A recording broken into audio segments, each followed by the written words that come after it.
There is a Goa beyond the beaches, one that is fascinating. And in this video, we will be visiting Chandor, a village nestled on the banks of the Kushavati River in the Salsette division of Goa, which has seen so much of history through the ages. Namaste, my name is Sangeeta Venkatesh, and if you're new to this channel is about travel, temples, culture, and heritage. And I am a sustainability researcher, and I also like to research on the topics that I just mentioned. And if you have not yet subbed, please do so. It'll mean a lot. And do watch the video right till the end, and do leave me your comment on what you felt, and did you learn something new. Okay, so having said that, I'd like to continue about Chandor. And so Chandrapur, it was known as, and between the 4th and the 14th century CE, it got its name from Chandrashwara, a name, of course, given to Lord Shiva, who has the crescent moon near his locks, hence the name Chandrapur. And it was the proud capital of the Bhoja dynasty and later the Kadamba dynasty. Now, the Kadambas ruled from 1008 CE to 1300 CE, and they patronized art and learning and built stone temples and encouraged the studies of Vedas in this region. However, history is a relentless tide. Chandrapur first fell to the Muslim rulers and then to the Portuguese, and much later, it was in 1961, Goa saw its liberation. Now, when the Portuguese defeated Bijapur's Sultan Yusuf Adil Shah in 1510, they firmly established their power in Goa, making Vela Goa, that is the old Goa, their first capital. And thus began a colonial reign that would span over 4 centuries. And in the years that followed, the Portuguese introduced the Goan Inquisition, one of the darkest chapters in the region's history. Now, officially aimed at enforcing religious conformity, it sought to convert local Hindus to Roman Catholicism. But it was also a deeper instrument of social control, driven by fear that both the newly converted and old Christians might secretly hold on to their earlier faiths and customs. Now, over time, the net widened. Now, even Jews fleeing the persecution in Portugal, older Christians, and even new converts found themselves under suspicion.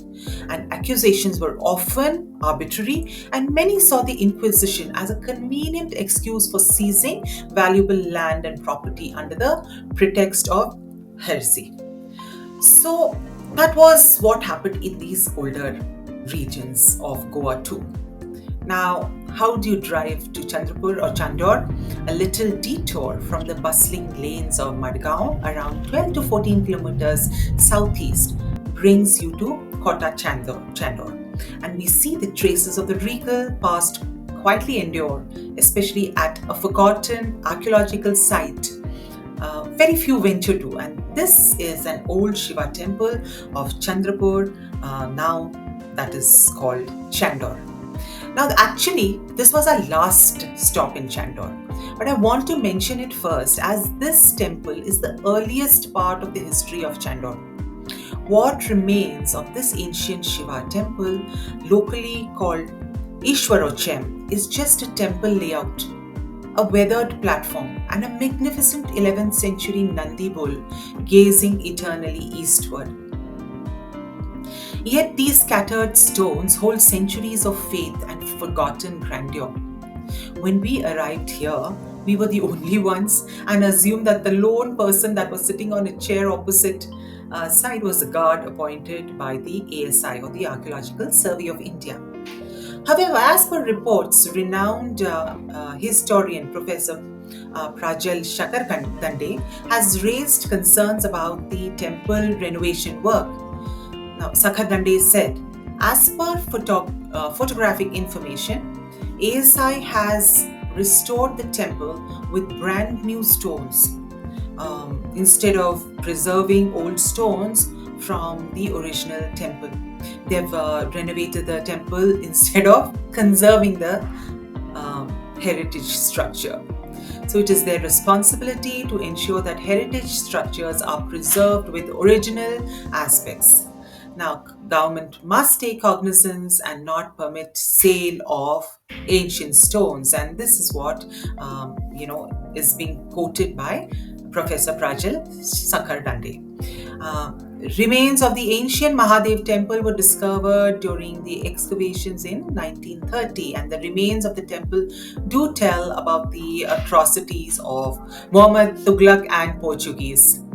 Um, with that introduction, let me proceed to describe other parts of the visit in a more chronological fashion. So we arrived at Chandor, and after parking our car near the main square, we decided to look around on foot. Now, the first thing you see is actually the church of Nossa Senhora de Belém. That is actually close to the parking lot was the signage. You can see it in the picture that is adjacent to this church. Now, this was built in 1645 by the joint efforts of the Comunidades of Chandor, Cavorim, and Guildolim, and the church was erected on the site of the pre-existing Saptamatrika, that is the Seven Mothers Hindu temple. And originally it was known as Our Lady of Remedies, and it was later renamed as Our Lady of Bethlehem after a major reconstruction of the facade.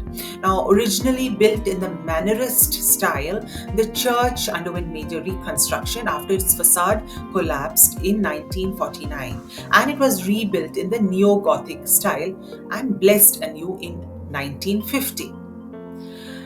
And the next stop was the Braganza house. And it's a major highlight of Chandor are the old mansions and old heritage Portuguese houses.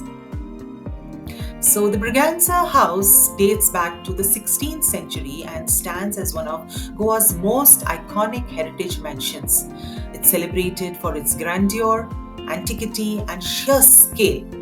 However, most of the house now dates back to the 18th century. As we arrive, we see an exceptionally long facade with nearly 25 bays with window openings, partly filled with stained glass. It is believed to be the largest private residence in the state, complete with two magnificent ballrooms, an expansive banquet hall, and a remarkable collection of art and antiques. Amongst its many treasures is a set of gilded chairs gifted to the family by the King of Portugal in 1848. And when it was constructed in 1576, the Braganza house stood as a unified whole, without any divisions into the eastern or western wings, and carried a single family name, Braganza. From the 1600s until Goa's liberation in 1961, the Braganzas were amongst the largest landowners in the region, with vast tracts of fertile farmland and sprawling coconut plantations under their stewardship. Now, the turning point came in 1837 with the birth of Francisco Xavier de Braganza, a man whose ambition and service would elevate the family's legacy to new heights. Now, breaking away from traditional land-based pursuits, he joined the Portuguese administration, eventually rising to the position of Presidente da Câmara Municipal de Salcete. So, in recognition of his service, he was bestowed the title of Fidalgo Cavaleiro by the Portuguese crown. The coat of arms awarded to him can be still seen throughout the house, prominently displayed along with his initials FXB, which is engraved on silverware, emblazoned on crockery, and even intricately carved into rosewood furniture. The family, however, was originally part of the Hindu Desai lineage, the family which had converted to Christianity following the arrival of the Jesuit missionaries in Goa during the mid-16th century.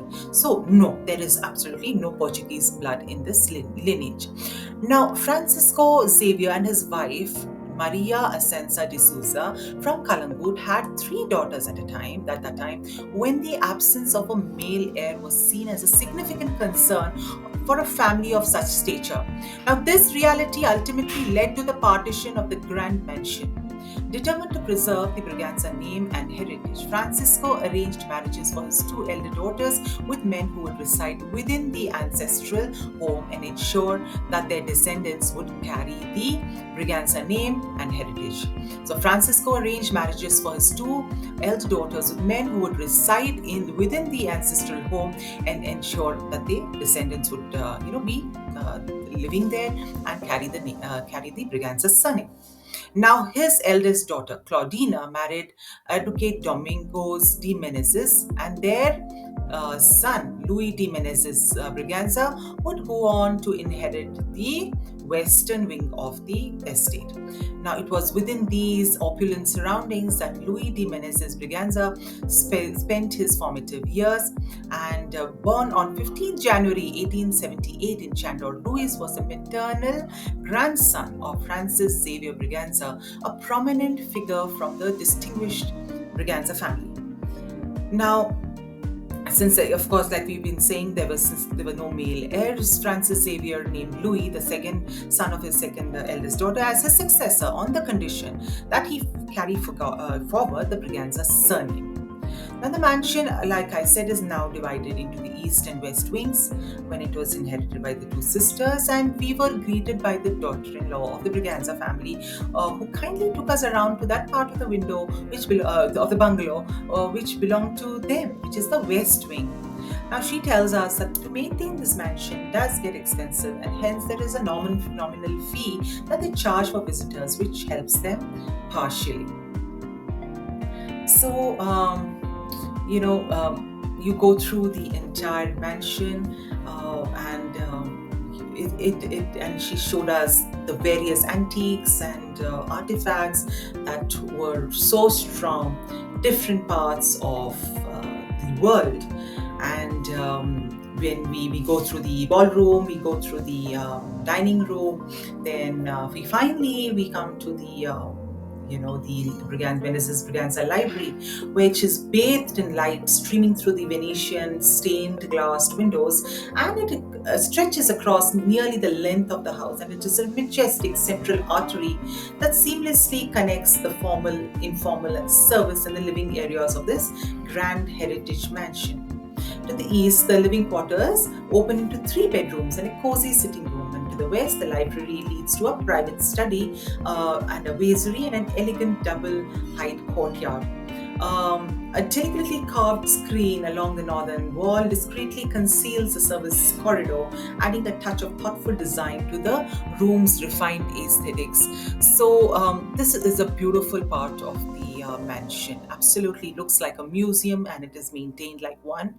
And I'm very grateful that the daughter-in-law of the family could kind of escort us all around and explain everything in such detail and with such great with patience. Now, the Menezes Braganza family, through many generations, produced distinguished scholars and civil servants who served not only Goa but Portuguese colonies across the world, often holding prominent administrative positions. Among them, Advocate Luis de Menezes Braganza, whom I mentioned earlier, is the most celebrated. He also used his influence to champion the Konkani language, and he became a revered figure during the Goan liberation movement.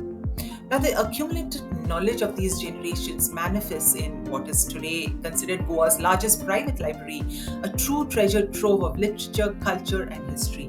And it is home to 5,000 volumes, including rare first editions. The collection spans multiple languages: Konkani, Portuguese, Latin, French, and English. Now, lining the walls are the towering bookcases carved from dark wood, adorned with twisted columns and Gothic motifs. And scattered throughout the rooms is an assortment of mismatched but beautiful monogrammed chairs and tables, each bearing a quiet witness to an era of intellect and elegance. Among the library's many curios are 2 ceramic vases which are of special note, which is believed to have belonged to the Goa's patron saint, Francis Xavier himself. So, after visiting the West Wing, we decided to visit the east wing that is occupied by the Pereira Braganzas. And as we stepped in, we were greeted by this lovely clothes hanger and the tete-a-tete chair, and we had to try it out, of course. We were then led into the ballroom that stretches across almost the entire western facade of the mansion. The ballroom commands attention with its row of 5 balcony windows that open out to the lush garden and the church square beyond. Though time has worn down the painted walls, traces remain of the artistry that once mimicked the grandeur of the Italian marble flooring below. Overhead, 7 resplendent chandeliers now gleam from a recently restored ceiling, casting their glow on a rare set of Rococo chairs bearing the family crest, a royal gift from the King of Portugal to Donna Maria Rita and her husband. It is easy to lose oneself in reverie here, imagining the glittering balls with jewel-clad ladies in flowing gowns and sharply dressed gentlemen twirling across the floor to the music of bygone era. In the corner, the S. Rose and Company piano, its ivory keys now creaking, remains a silent witness to those lavish nights of music and mirth. At the far end of the facade lies a state bedroom accessible through the two discreet doors connected to the ballroom. So, this room would have been reserved exclusively for distinguished guests and often left unused except for rare occasions when nobility or high ranking visitors arrived at their place after a long journey. Its light green walls, painted to resemble curling parchment edges, creates a quiet elegance. The room is furnished with a beautiful carved four-poster bed, a clothes stand, a wardrobe, and a dressing table inlaid with a mother of pearl and a washstand, complete with porcelain basin, jug, and even a portable commode, which was a necessity in the pre-plumbing days. But this room holds yet another, more somber legacy.